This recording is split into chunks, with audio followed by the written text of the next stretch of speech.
তথ্য বিষয়ক উপদেষ্টা মাহফুজ আলম সাহেব আজ আমি যখন এই কন্টেন্টটা তৈরি করছি, রেকর্ডিংটা করছি, তার ঠিক 2 ঘন্টা আগে তার ফেসবুকে একটা পোস্ট দিয়েছেন। সেই পোস্টে উনি লিখেছেন 1/11 এর পদধ্বনি শোনা যাচ্ছে, তবে জুলাই জয়ী হবে, জনগণের লড়াই পরাজিত হবে না। 2টি লাইনে 3টা বাক্য। প্রথমত বাক্য হলো 1/11 পদধ্বনি শোনা যাচ্ছে।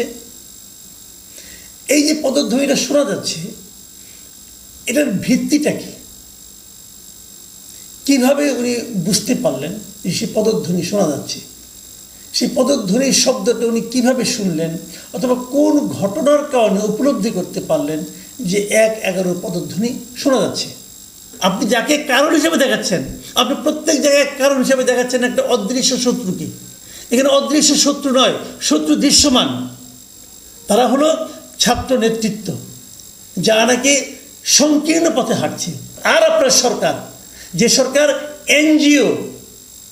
এনজিও এবং বিদেশির দ্বারা প্রভাবিত, তাদের এই দেশের প্রতি কোনো দায়বদ্ধতা নাই, কোনো ভালোবাসা নাই। তারা এখানে অবসর বিনোদন করতে এসছে।